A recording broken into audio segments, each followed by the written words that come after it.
There's no treatment, there's no antidote for this. There is just nothing that they can do.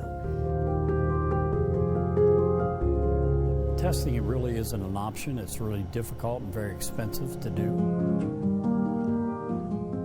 So within a 48-hour period, we lost 3 of the dogs. There isn't much you can do. As you look in the back, there are 3 crosses back there, and that's where we buried the dogs.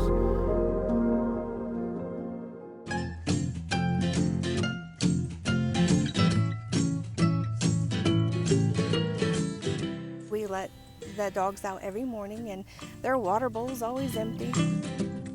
So they come running out to the pond to get a drink.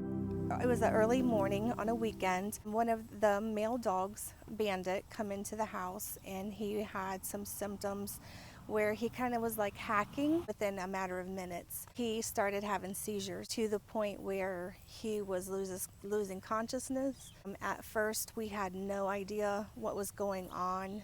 They, suspected like maybe possibly a brain tumor or something.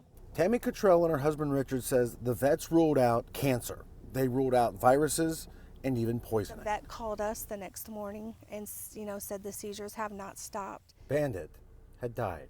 That very next day, which was Monday morning, our Dallas come out here, and within a few minutes after him coming back in, he started that kind of hacking noise, and within 15-20 minutes his seizures started very violently. Dallas didn't make it, so the Cottrells rushed home for Daisy and Lily. By the time we got home, she was gone. The vet determined it was the water the dogs had drank from the pond. Daisy is the only one that stayed away from the water. It turns out it had algae.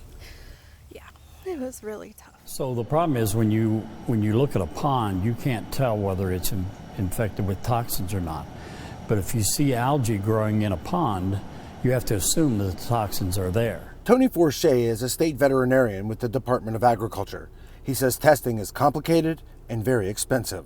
We do know that the toxin affects dogs by ingestion. So it's not from the hair or the skin absorption, it's through ingestion only. Those that affect the brain, those dogs can die within 15-20 minutes. So it's almost a sudden death. That's how the Cottrells described what happened to their dogs. Her mom, her dad, and her brother are gone. She was traumatized. She gets up in the morning, she looks for them. I'd let them all out. Now she's the only one. They're doing whatever they can to protect Daisy. Try to keep her away from the pond. We have a collar. We have moved the transmitter so that she doesn't have access to the water. And we just, hope that one day we get relief